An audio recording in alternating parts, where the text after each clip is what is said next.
Congresso aprova lei de diretrizes orçamentárias do governo, mas obriga pagamento de emendas parlamentares antes das eleições. Derrubada de veto obriga quem faz prova para tirar a primeira carteira de habilitação a fazer exame toxicológico. Ministro Gilmar Mendes decide não voltar atrás na decisão que blinda ministros do STF de processos de impeachment. Economia do Brasil desacelera no terceiro trimestre, tirando o país do ranking dos 10 mais ricos do mundo.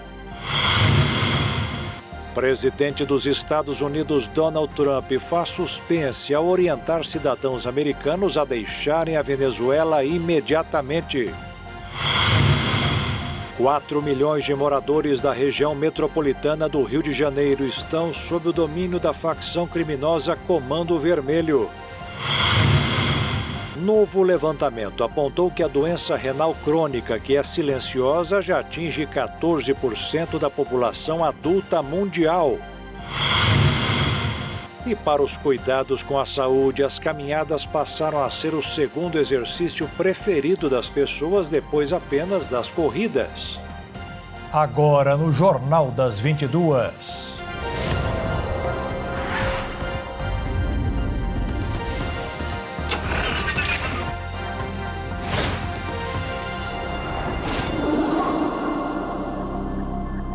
Olá, boa noite. O Congresso Nacional aprovou nesta quinta-feira o projeto de lei de diretrizes orçamentárias de 2026, que dita as bases para a elaboração do orçamento do ano que vem.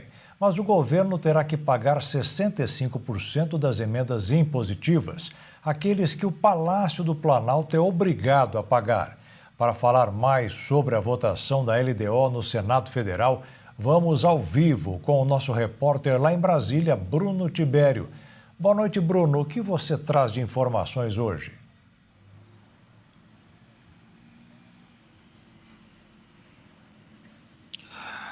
Uma boa noite para você, Jaqueto, e a quem nos acompanha de casa. Pois é, o texto ele foi aprovado aqui pelo Congresso Nacional, né, em uma sessão conjunta do Congresso Nacional, foi presidida pelo presidente do Senado, Davi Alcolumbre, e esse texto ele determina que mais da metade, né, dessas emendas parlamentares, ela tenha pagamento garantido ainda no primeiro semestre do próximo ano. A regra, inclusive, ela vale para emendas individuais, de bancadas e PIX, e que passam agora, inclusive, né, as emendas PIX passam muitas delas por investigação no Supremo Tribunal Federal. O governo ele deve quitar cerca, como você citou logo no início, 65% das indicações destinadas às áreas de saúde e também de assistência social, que concentram, inclusive, a maior parte desses recursos. A medida, ela atende a um pedido dos parlamentares, principalmente agora, né, nesse próximo ano aí, que vai ser um ano eleitoral, e segue agora para a sanção, né? A LDO segue agora para a sanção do presidente Lula. Antes do acordo final, os congressistas, eles inclusive defendiam, né, que todas as emendas dessas áreas fossem pagas até o mês de julho. O governo, inclusive, argumentou que a medida ela poderia engessar o orçamento. Para 2026, o Planalto ele prevê uma reserva superior a 40 bilhões de reais para emendas, valor que ainda pode ser ampliado com as emendas de comissão. A LDO ela também fixa a meta fiscal do governo, né? O objetivo, inclusive, é alcançar um superávit de 34 bilhões de reais em 2026, com uma tolerância ali de déficit zero, chegando a superávit superior a 68 bilhões de reais. Outra mudança aprovada também estabelece novas regras para o fundo partidário. O valor de referência ele deixa de ser, né, o valor atual e agora ele passa a considerar também o orçamento de 2016 corrigido ali pela inflação. O projeto ele também proíbe o contingenciamento de recursos dos fundos partidário e também eleitoral, que somam aí uma previsão de quase 5 bilhões de reais para o próximo ano. Jaqueto, eu volto com você aí no estúdio. Ok, Bruno, obrigado pelas informações. Daqui a pouco você volta com outras notícias. E durante esta sessão, o Congresso também derrubou 2 vetos do presidente Lula. Com isso, a empresa brasileira de pesquisa agropecuária terá que pagar os impostos que o presidente tinha cancelado e os candidatos a tirar a primeira carteira de motorista vão ter que fazer exame toxicológico. Com um placar de 421 a 10 na Câmara e 72 votos a 0 no Senado, deputados e senadores colocaram mais uma derrota no colo do governo Lula, após a derrubada de mais 2 vetos em uma nova sessão convocada para votar a Lei de Diretrizes Orçamentárias, a LDO de 2026. Um dos vetos era a isenção da obrigatoriedade do exame toxicológico para a primeira habilitação de condutores nas categorias A e B. Com isso, virou lei que os futuros condutores façam o exame toxicológico e apresentem o resultado negativo. Para justificar a medida, o governo argumentou que a exigência aumentaria os custos para tirar uma CNH, o que poderia acabar aumentando os casos de pessoas dirigindo sem habilitação. Atualmente, a exigência é válida apenas para motoristas das categorias E e D e nas renovações. O exame é utilizado para detectar o uso de substâncias como drogas e tendo validade de 3 meses contados a partir da data da coleta da amostra. Além disso, outro ponto desse projeto virar lei é a permissão para que as clínicas médicas de exames de aptidão física e mental instalem postos de coletas laboratorial que sejam credenciados pela Secretaria Nacional de Trânsito. Isso se dá para evitar o risco de interferência no material coletado e, assim, manter a confiabilidade dos exames. Os congressistas também derrubaram outro veto, que permitia a realização de assinatura eletrônica em contratos de compra e venda de veículos. O governo argumentou que a derrubada do veto poderia gerar uma possível insegurança jurídica entre as diferentes aplicações de cada órgão federativo. Outro veto derrubado beneficia a empresa brasileira de pesquisa agropecuária, a Embrapa. Os parlamentares isentaram a empresa de pagar taxas e contribuições por serviços prestados por tempo indeterminado. A justificativa da medida foi que o projeto não apresentou uma estimativa de impacto orçamentário ou compensação, o que contraria leis orçamentárias e de responsabilidade fiscal. A Câmara dos Vereadores de São Paulo está discutindo agora à noite a regulamentação do serviço de mototáxi na cidade. O projeto é rigoroso em relação aos motoristas e às empresas que prestam o serviço. A Câmara Municipal de São Paulo apresenta um projeto de lei que regulamenta o uso de serviço de moto por aplicativo. O texto proíbe a circulação de motos por aplicativo nas vias de circulação rápida da cidade. Entre elas estão as marginais Pinheiros e Tietê e a Avenida 23 de Maio. O serviço não poderá funcionar em dias de tempestade, ou seja, de chuva intensa. E a idade mínima para os condutores é de 21 anos. Além disso, é necessário a aprovação em um curso especializado para o transporte de passageiros em motocicletas. E os motoristas não podem ter, por pelo menos 1 ano, infrações gravíssimas de trânsito. Também será exigido que todos tenham um CNPJ. E o condutor deverá possuir um prévio cadastro como condição para exercer a profissão na cidade. E a motocicleta vai precisar ter placa vermelha. O prefeito Ricardo Nunes afirmou que, caso não consiga proibir o serviço na Justiça, irá sancionar a regulamentação. E, segundo ele, as companhias precisam aguardar a decisão do STF e, de qualquer forma, terão que atender às exigências dessa regulamentação.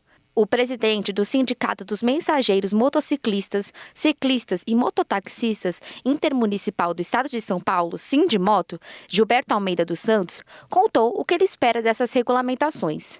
Então, assim, a gente espera que a atividade, de uma certa forma, ela seja regulamentada, entendeu? E regulamento de uma forma que traga segurança para os usuários, traga segurança para os trabalhadores, entendeu? E que faça com que as empresas ajudem esses trabalhadores no procedimento de se adequar no que diz a lei, entendeu? Para não ficar só nas costas dos trabalhadores, a despesa toda que pode vir causar esse processo de regulamentação. E a gente espera que a regulamentação não fuja muito do que o próprio CTB determina e que os gastos, né, que tenha todas essas empresas que pretendem explorar, elas que têm que subsidiar para esses trabalhadores. Lembrando que a Justiça de São Paulo negou o pedido extraordinário da Prefeitura para barrar a volta do serviço no dia 11 de dezembro, o que foi uma derrota para o governo do Ricardo Nunes.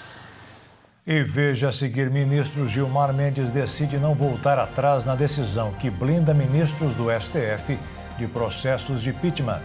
E a economia do Brasil desacelera no terceiro trimestre, tirando o país do ranking dos 10 mais ricos do mundo.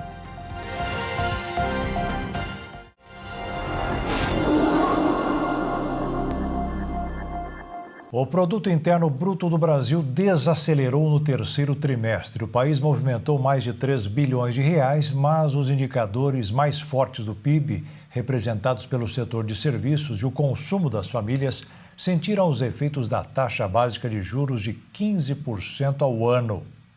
O IBGE divulgou os dados do PIB referente ao terceiro trimestre de 2025.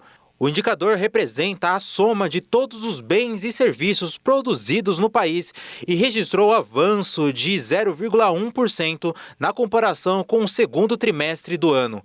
Em relação a despesas do setor de consumo das famílias, apresentou uma variação positiva de 0,1%, enquanto o consumo do governo avançou 1,3%. Já a formação bruta de capital fixo, que mede os investimentos em máquinas, equipamentos e construção, teve uma alta de 0,9% em relação ao trimestre anterior. O resultado representa o menor crescimento desde o quarto trimestre de 2024 e o desempenho mais fraco para o terceiro trimestre desde 2016. Com a taxa Selic estacionada em 15% ao ano, o maior resultado em 2 décadas fez com que o crédito ficasse mais caro e o custo das dívidas aumentasse, o que tende a reduzir o consumo das famílias. Mesmo com o desemprego em patamares historicamente baixos, o setor acabou perdendo o ritmo, avançando apenas 0,1%, enquanto o trimestre anterior o crescimento foi de 0,6%. Apesar de resultados positivos em diferentes frentes, o ritmo mais fraco do PIB reforça os sinais de desaceleração da economia brasileira. Analistas do mercado financeiro já projetam que o crescimento econômico do ano deve ficar entre 2% e 2,5% após 3 anos consecutivos de expansão próximas a 3%. O ministro do STF, Gilmar Mendes, rejeitou o pedido de reconsideração apresentado pela Advocacia Geral da União contra a decisão que suspendeu trechos da lei do impeachment. O ministro argumentou que a decisão foi tomada porque a legislação de 1950 de alguma forma caducou. Para alguns parlamentares, o pedido da Advocacia Geral da União é um gesto político ao Senado que demonstra resistência à indicação de Jorge Messias à corte. Para falar sobre esse assunto, vamos voltar a Brasília com o repórter Bruno Tibério. Bruno?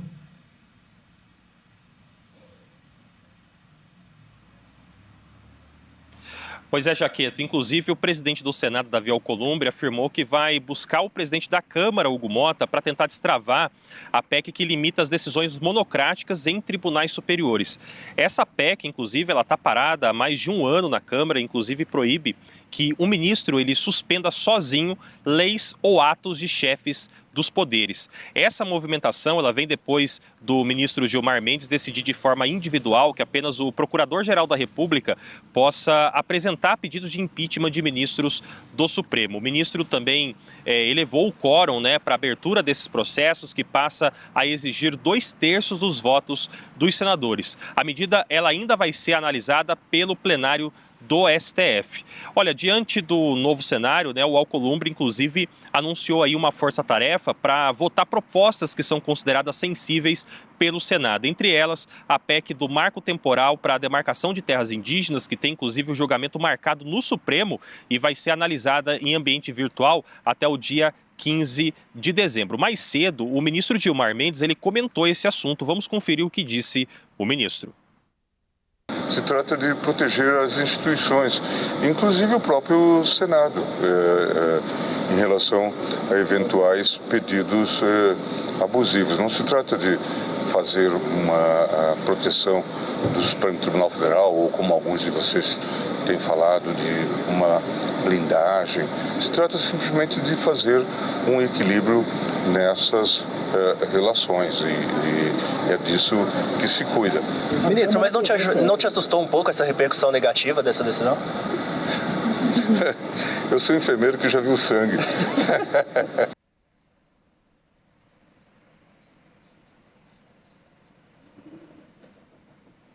Pois é, e a Alcolumbre, inclusive, divulgou uma nota defendendo o respeito ao Legislativo e citando especificamente a PEC 8 de 2021, que inclusive restringe decisões monocráticas tanto do Supremo quanto em outros tribunais superiores. O presidente do Senado, ele disse ver aí com muita preocupação a decisão de Gilmar Mendes, inclusive afirmou que não considera razoável, que normas aprovadas pelo Congresso e sancionadas pelo Executivo sejam revistas, então, por um único ministro.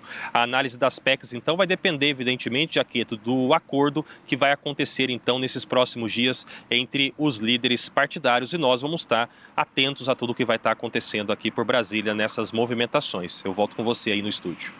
Ok, muito obrigado, Bruno, pelas informações e uma boa noite para você. Agora há pouco, aqui no Jornal das 22, nós dissemos que o Produto Interno Bruto Brasil recuou no terceiro trimestre. E com este resultado, o país deixou de fazer parte do grupo dos países.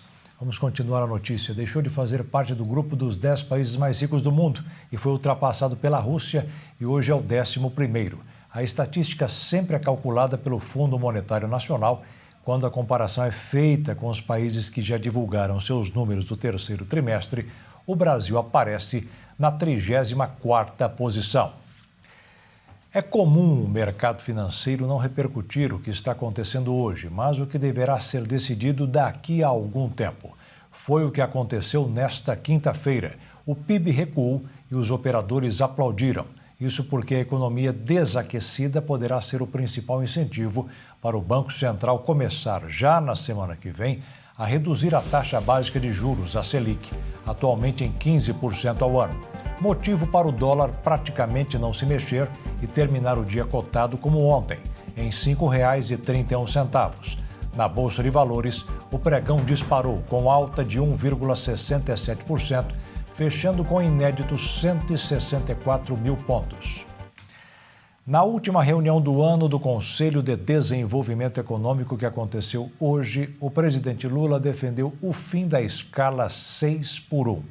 O presidente Lula voltou a expressar seu desejo pelo fim da escala 6x1, enquanto discursava na última reunião de 2025 do Conselho de Desenvolvimento Econômico Social Sustentável, o Conselhão. Para o presidente, esse modelo de trabalho já não cabe mais nessa era tecnológica. Mas eu queria que esse conselho estudasse com muito carinho, sabe, essa proposta da jornada de trabalho, sabe, para acabar com essa coisa de 6x1, porque não tem mais sentido. Não tem mais sentido, sabe, nesse país com os avanços tecnológicos. O fim da escala 6x1 deve seguir como a grande aposta do governo para as eleições de 2026, já que Lula constantemente vem abordando esse assunto, mostrando que vai manter esse discurso no decorrer dos meses, ainda que a proposta tenha encontrado muitos impasses na Câmara. O presidente também falou a respeito de seu relacionamento com o Congresso Nacional, negou que tenha problemas entre as partes. Vocês acham que nós do governo temos algum problema contra o Congresso Nacional? A gente não tem. Eu, sinceramente, não concordo. Não concordo com as emendas impositivas.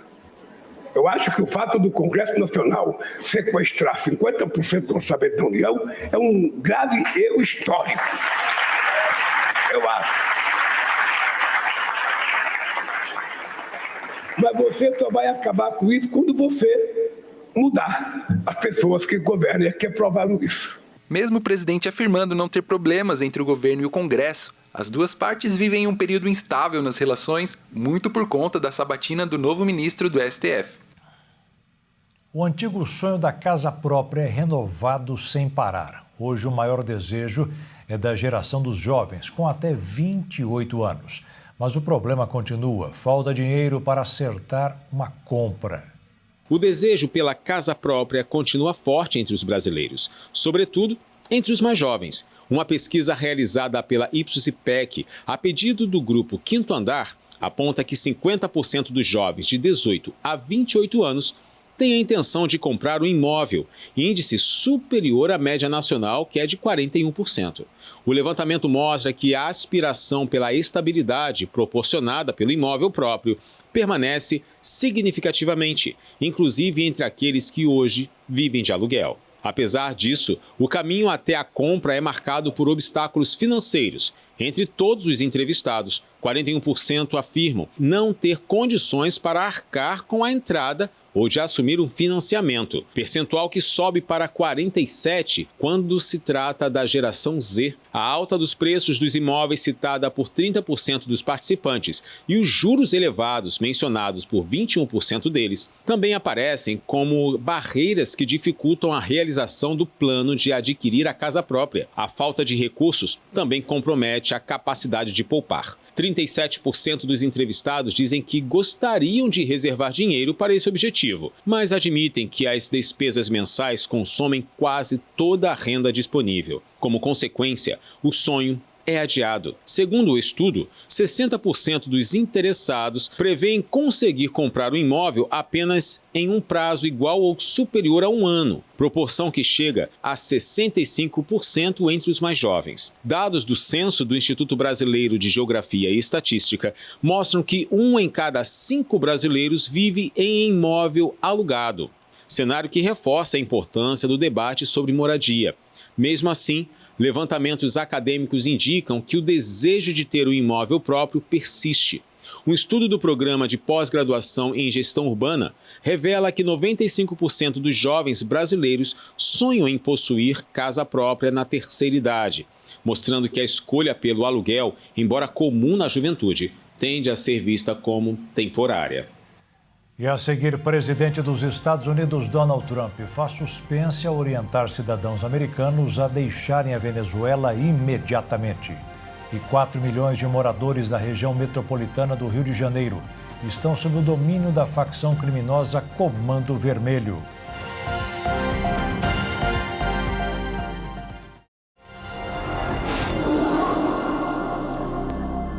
Em São Paulo, a Polícia Civil realizou hoje uma operação contra a lavagem de dinheiro do PCC, o primeiro comando da capital. Uma operação da Polícia Civil colocou novamente em foco o esquema de lavagem de dinheiro que abastecia o PCC. A ação aconteceu hoje cedo e revelou uma estrutura milionária. Vamos ver os detalhes. A Operação Falso Mercúrio cumpriu 48 mandados de busca e apreensão em São Paulo e na região metropolitana.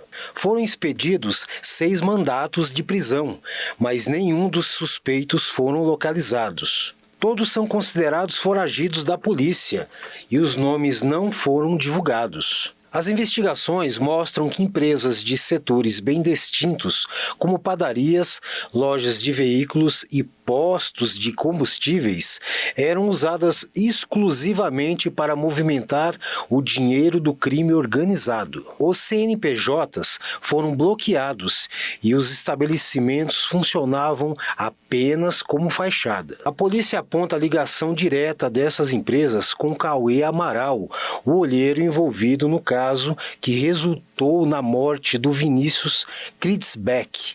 Mensagens obtidas pelos investigadores mostram que ele conversavam com integrantes do esquema de lavagem. Segundo o secretário de Segurança Pública, Oswaldo Nico Gonçalves, o grupo movimentou milhões de reais e mantinha um padrão de vida de alto luxo. Mais de 300 bens foram alvos de pedidos de apreensão, entre carros, imóveis e contas bancárias. O dinheiro desviado não vinha só do tráfico, também incluía recursos de jogos ilegais e golpes de estelionato. No total, 20 empresas e 37 pessoas físicas são investigadas. Até agora, não há registro de prisões. Mesmo sem prisões, a Polícia Civil afirma que o material apreendido deve ampliar as investigações nos próximos dias. A operação vai continuar em andamento. O Comando Vermelho está ampliando sua rede criminosa sem parar. Mesmo com as mega operações, o grupo aumenta o espaço onde atua, tanto que na região metropolitana do Rio de Janeiro, 4 milhões de pessoas vivem sob o domínio da facção.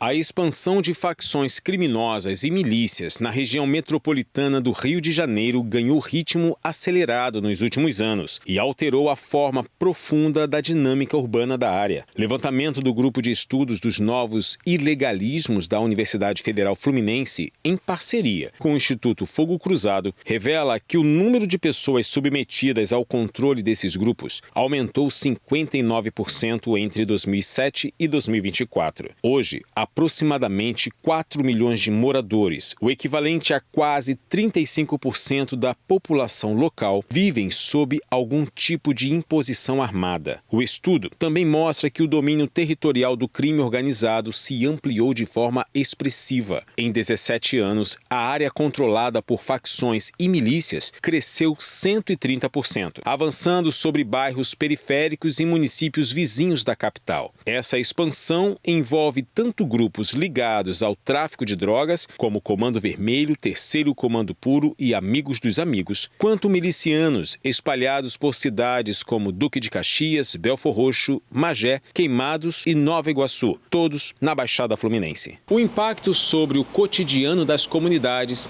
é direto e profundo. Moradores convivem com extorsões, ameaças, expulsões e assassinatos em meio a regras impostas por organizações que controlam serviços, restringem a circulação e interferem em atividades econômicas e sociais. Até serviços públicos essenciais como educação, saúde, saneamento, transporte, energia e telecomunicações sofrem interrupções e limitações impostas por disputas territoriais ou por cobranças ilegais. O Comando Vermelho, segundo a pesquisa, consolidou a influência sobre o maior número de moradores, enquanto as milícias ainda controlam a maior extensão territorial. Investigações do Ministério Público do Estado do Rio apontam um movimento de expansão da facção, com avanços estratégicos na Zona Oeste, especialmente na região de Jacarepaguá, e manutenção de bases importantes no Complexo da Penha e no Alemão, ambos na Zona Norte, áreas que têm sido alvo de grandes operações policiais. A presença desses grupos, entretanto, não se distribui de forma uniforme. A ocupação armada se concentra majoritariamente em regiões pobres e de maioria não branca, aprofundando desigualdades históricas. Nessas áreas, a renda média per capita é de R$ 1.121 e 69% dos moradores se declaram pretos, pardos ou indígenas, reforçando o impacto desproporcional do crime organizado sobre territórios vulneráveis. O governo dos Estados Unidos emitiu um comunicado orientando os cidadãos americanos a deixarem a Venezuela imediatamente e reforçou o alerta contra viagens ao país. É um alerta que reforça a crise diplomática entre os dois países contra o tráfico de drogas. O Departamento de Estado do governo americano afirma que existe um risco muito elevado de detenção ilegal de cidadãos americanos na Venezuela, além de tortura, terrorismo e sequestro. Os Estados Unidos também deu sinais de que uma ofensiva contra a Venezuela pode ocorrer a qualquer momento. Ele afirmou que os bombardeios terrestres contra alvos ligados ao narcotráfico na América Latina começarão muito em breve. O documento do Departamento de Estado americano que traz esses cuidados foi publicado em maio deste ano e foi novamente intensificado por conta das tensões entre os países. O documento ainda sugere que todos os cidadãos americanos e residentes permanentes legais na Venezuela deixem o país imediatamente. No último sábado, o presidente dos Estados Unidos, Donald Trump, postou na rede Truth Social que as companhias aéreas considerassem o espaço aéreo acima ao redor da Venezuela fechado. A Administração Federal de Aviação já chegou a dizer que as ameaças podem representar riscos para aeronaves em todas as altitudes. A recomendação levou várias companhias aéreas a suspender voos que cruzavam o território venezuelano, o que tinha o país como destino. O cancelamento dos voos pelas companhias levou o governo venezuelano a revogar a licença de ao menos 6 companhias aéreas, entre as quais estão a portuguesa TAP, a colombiana Avianca e a brasileira Gol, entre outras. A medida foi anunciada pelo governo de Nicolás Maduro. Caracas acusou as companhias de ter aderido às ações de terrorismo de Estado promovidas pelo governo dos Estados Unidos. Uma revista americana publicou que o governo de Maduro estaria disposto a negociar a saída do poder desde que recebesse anistia e garantias de segurança para viver no exílio. A Rússia diz estar pronta para ajudar a Venezuela na escalada contra os Estados Unidos, caso for necessário. Um relatório divulgado hoje revelou que foi o presidente russo Vladimir Putin quem ordenou o envenenamento de um ex-espião russo que atuava na Inglaterra. O caso ocorreu em 2018. O espião russo, a filha dele e uma mulher morreram após entrarem em contato com a substância. Um inquérito público do Reino Unido mostrou que o presidente da Rússia, Vladimir Putin, ordenou o ataque com o agente nervoso Novichok ao agente russo Sergei Skripal em 2018. Em suas conclusões, o ex-juiz da Suprema Corte do Reino Unido disse ter certeza de que uma equipe de oficiais de inteligência militar da GRU, uma agência de inteligência responsável por atividades de inteligência estrangeira, guerra cibernética e operações secretas, havia tentado assassinar Skripal, que vendeu segredos russos para o Reino Unido. Sergei Skripal foi encontrado inconsciente em um banco público ao lado de sua filha, na cidade de Salisbury, no sul da Inglaterra. A substância neurotóxica Novichok foi aplicada à maçaneta da porta da frente de sua casa. Cerca de 4 meses depois, uma mãe de 3 filhos morreu por exposição ao veneno, após seu parceiro encontrar uma garrafa de perfume falsificada que espiões russos haviam usado para contrabandear o agente nervoso militar para o país. A Rússia sempre negou qualquer tipo de acusações. Os agentes russos que aplicaram o veneno na porta de Skripal descartaram o frasco contendo a substância sem qualquer orientação de perigo para pessoas inocentes. A investigação foi informada que o frasco de perfume contaminado continha veneno suficiente para matar milhares de pessoas. O governo russo anunciou novas sanções contra a agência de inteligência GRU e convocou o embaixador russo sobre o que chamou de campanha em curso de atividade hostil de Moscou. Desde então, as relações entre Moscou e Londres ficaram estremecidas. Esta é a segunda grande investigação para culpar Putin por ataques em solo britânico contra os seus inimigos. O inquérito concluiu que o presidente russo provavelmente havia ordenado o assassinato em Londres de Alexander Litvinenko, um agente de serviço de segurança. O presidente da França, Emmanuel Macron, se reuniu com o presidente chinês Xi Jinping. Ele quer ajuda para acabar com a guerra na Ucrânia, além do reequilíbrio das relações comerciais globais. Xi Jinping disse que a China é a favor dos esforços para um acordo de paz.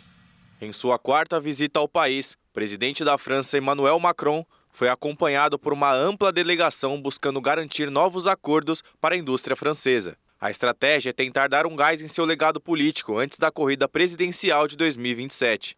Em contrapartida, Pequim quer reduzir o clima de tensão com a União Europeia, por causa da sua indústria de carros elétricos, que recebe subsídios do governo.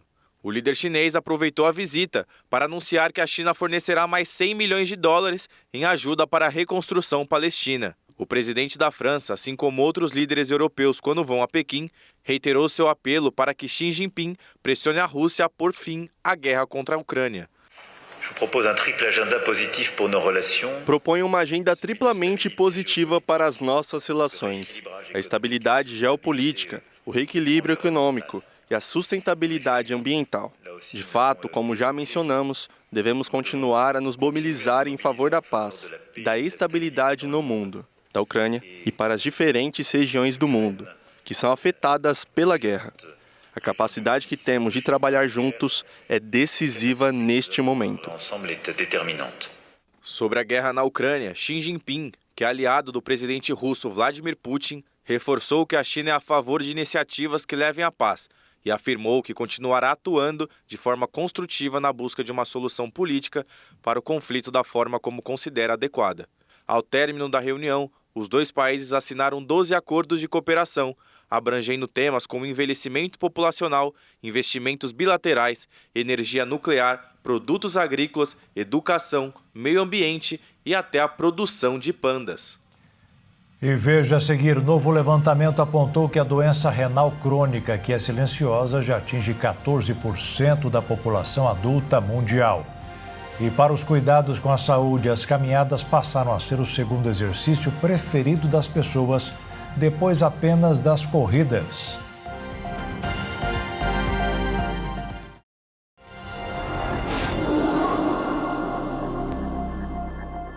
A insuficiência renal crônica, que não apresenta sintomas logo quando chega, aumentou em todo o planeta e hoje afeta 17% dos adultos. A doença é a 9ª causa de mortes no mundo. A doença renal crônica está crescendo no mundo.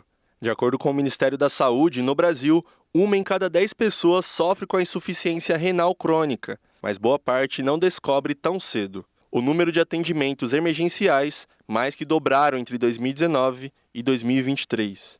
A doença acontece quando os rins perdem a capacidade de fazer suas funções essenciais, como filtrar toxinas, controlar a pressão arterial e eliminar o excesso de água.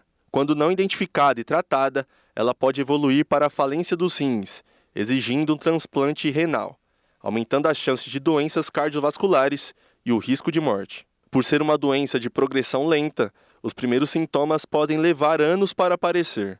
No ano passado, mais de 42 mil pessoas estavam na fila para o transplante de rim, um procedimento que pode ser necessário nos estágios mais avançados da doença. A enfermidade não tem uma causa específica, mas está altamente associado à obesidade e às doenças cardiovasculares. A obesidade aumenta a pressão arterial, a resistência à insulina e a inflamação, todos os fatores que sobrecarregam os rins. Já as doenças cardiovasculares reduzem o fluxo sanguíneo dos rins e aceleram a perda de função desses órgãos.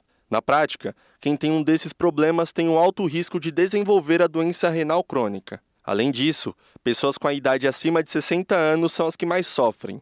À medida que a função dos rins piora, os pacientes podem sentir fadiga, fraqueza e incômodo ao urinar.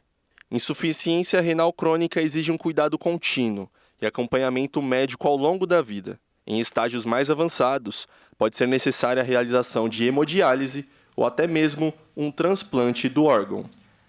Em períodos de altas temperaturas, a hidratação constante e o uso de protetor solar são medidas fundamentais. Mas a quantidade de banho também é muito importante para manter a saúde nesses dias de calor intenso. Dezembro começou quente em todo o Mato Grosso do Sul. De acordo com o Instituto Nacional de Meteorologia, o IMET, em alguns municípios os termômetros superaram os 37 graus, o que colocou cidades como Corumbá e Paranaíba entre as mais quentes do Brasil na última segunda-feira. Além de chamar a atenção, os números também preocupam. As pessoas tendem a praticar esporte, às vezes ao ar livre, ou mesmo quem tem um trabalho que exige um esforço físico maior, acaba desidratando com mais facilidade. Tem histórias de pessoas que sofrem infarto por conta disso também, por causa desse esforço excessivo ou do calor. No último final de semana, Kleber Rodrigues, de aproximadamente 40 anos, morreu durante uma prova de ciclismo realizada em Nova Andradina. O competidor sofreu um mal súbito. A suspeita é que o calor tenha desencadeado a situação, já que as máximas chegaram aos 38 graus em alguns pontos do município. O médico explica que alguns cuidados são essenciais nos dias quentes. A quantidade é de 30 a 50 ml por quilo por dia. Então vamos pegar esse parâmetro de 50 ml e se você for uma pessoa, um homem de 100 quilos, ele precisa ingerir 5 litros de água por dia. Outro aspecto que as pessoas costumam deixar de lado, principalmente quando o assunto é calor e saúde, é a região íntima, que sofre bastante nesses dias quentes. Pelo menos 2 banhos por dia, porque a gente fica molhado, a gente fica suado. E claro que se você praticar uma atividade física na hora do almoço, por exemplo, o pessoal que vai na academia e faz musculação, precisa tomar banho, precisa tirar esse excesso de suor, essa umidade, que vai ficar ali na roupa íntima, né, deixando ali muito úmido, que é a cândida ali na região do órgão genital, ou mesmo outros tipos de fungo na raiz da coxa, na região dos pelos. Então aumenta a incidência de infecções fúngicas nessa região. Morreu aos 84 anos nos Estados Unidos o guitarrista Steve Cropper, lenda da música soul americana. Steve Steve Cropper era compositor, produtor musical e ajudou a criar algumas das canções mais duradouras da história da música, o que o tornou um dos artistas mais importantes da música popular. O artista que redefiniu a música soul ganhou fama nos anos 60, principalmente ao integrar a banda de apoio da Stax Records, e ficou conhecido nos anos 80 por sua participação no filme Blues Brothers. A morte do guitarrista foi confirmada por sua esposa Angel Cropper nas redes sociais. É com profunda tristeza que compartilhamos a nota do falecimento de Stephen Cropper, que morreu pacificamente em Nashville aos 84 anos. Enquanto choramos a perda de um marido, pai e amigo, encontramos conforto, sabendo que Steve viverá para sempre através da sua música. Cada nota que ele tocava, cada música que ele escreveu e cada artista que ele inspirou garantem que seu espírito e arte continuarão a mover pessoas por gerações. A causa da morte não foi revelada.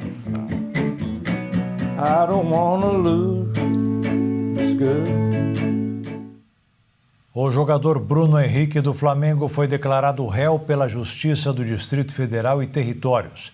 Ele vai responder a um processo por forçar um cartão amarelo durante uma partida para favorecer pessoas que fazem apostas. A decisão foi da terceira turma criminal do Tribunal de Justiça do Distrito Federal e Territórios, que acolheu por unanimidade um recurso do Ministério Público do Distrito Federal. A medida contraria o entendimento em primeira instância em relação a uma questão técnica do processo. Inicialmente, o juiz do caso tinha tirado a denúncia contra Bruno Henrique no item estelionato, mantendo apenas a fraude a competições esportivas, um crime menos grave, previsto no artigo 200 da Lei Geral do Esporte. O entendimento inicial, revertida pelos desembargadores, era de que as casas de apostas não se manifestaram formalmente nos atos, e assim, não haveria uma vítima do estelionato. Sem vítima, não haveria crime. Só que o entendimento foi alterado na sessão que julgou o recurso. Os desembargadores decidiram que o fato de haver uma apuração envolvendo as instituições como Confederação Brasileira de Futebol e Associação Internacional de Integridade em Apostas é suficiente para seguir com o processo. Foi um relatório da IBIA, enviado posteriormente ao Ministério Público e à Polícia Federal, que deu andamento à investigação sobre o caso de Bruno Henrique. O jogador responde criminalmente por ter passado a informação ao irmão, Vander Nunes Júnior, de que levaria cartão amarelo no jogo entre Flamengo e Santos, pelo Brasileirão de 2023. Segundo a denúncia do Ministério Público, Vander, depois disso, apostou na ocorrência desse cartão e passou a dica para outras pessoas. Na mesma sessão, os desembargadores negaram um pedido de pagamento de fiança no valor de R$2 milhões, que também havia sido feito pelo MP. Desportivamente, Bruno Henrique foi apenas multado no Superior Tribunal de Justiça Desportiva e pôde continuar jogando como capitão do Flamengo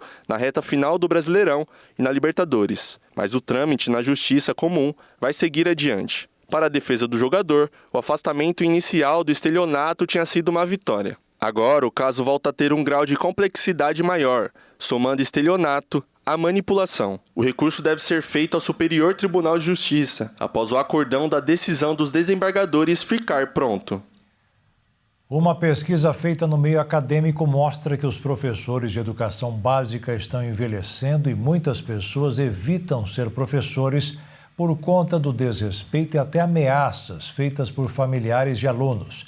De acordo com a pesquisa, até 2034, mais da metade dos professores estarão aposentados. Ser professor está se tornando cada vez mais difícil no Brasil, seja pela má remuneração, o desrespeito dentro do ambiente escolar e até por uma ameaça de um familiar de aluno. Uma pesquisa revelou que até 2034, mais da metade dos professores efetivos das redes estaduais do país, o que equivale a quase 60%, poderá se aposentar. O levantamento mostrou que os docentes estão envelhecendo rapidamente e o número de formação deles não consegue acompanhar. Além desse fato, os estados estão reduzindo cada vez mais as contratações permanentes e ampliando os vínculos temporários. Paralelamente a isso, o país vive uma transição demográfica, onde o número de estudantes também estará reduzido. A expectativa é que no mesmo período das possíveis aposentadorias dos professores, as matrículas cheguem a 25% nas redes estaduais. Os especialistas afirmaram que esse cenário é uma oportunidade para os governos de cada estado reorganizem a estrutura dessas redes, incluindo concursos mais frequentes, melhorias nas formas de contratação e até a expansão do ensino integral. Além disso, existe um outro motivo e ainda mais grave: considerada até uma epidemia silenciosa, que é a violência vivida diariamente pelos professores. Esses casos de violência psicológica e até em alguns casos físicas está se tornando cada vez mais frequente nos ambientes escolares. A caminhada superou o ciclismo como esporte preferido de 180 milhões de pessoas de mais de 190 países. Só falta superar a corrida, que mantém o primeiro lugar neste ranking. De acordo com uma empresa de aplicativo de corrida ciclismo trilha, a corrida manteve a liderança pelo terceiro ano consecutivo como o principal esporte realizado globalmente, com as provas em ascensão. No Brasil, essa prática ganha destaque a passos rápidos. Em segundo vem a caminhada. A corrida e a caminhada cresceram tanto que já ultrapassaram o ciclismo, tanto globalmente quanto no Brasil. A pesquisa também aponta que o ciclismo, como mountain bike e crossfit, só não ganham mais espaço porque são modalidades mais temidas e os equipamentos são mais caros, por isso são menos praticados. A empresa do aplicativo revelou que o aumento da quantidade de pessoas que procuram a caminhada nos encontros mensais de grupos se dá porque a corrida propõe trechos curtos de percurso de até 4 quilômetros, pelo acolhimento e porque os grupos costumam ter muita paciência com quem está começando. A pesquisa revelou que 26% classificam seu condicionamento físico como iniciante e 34% como intermediário. Além disso, a quantidade de clubes de corrida quadruplicou nos últimos anos. São mais de 1 milhão, com aumento nos clubes de trilha e nos clubes de corrida. E o Jornal das 22 termina aqui. Uma boa noite para você e fique na paz. Tchau.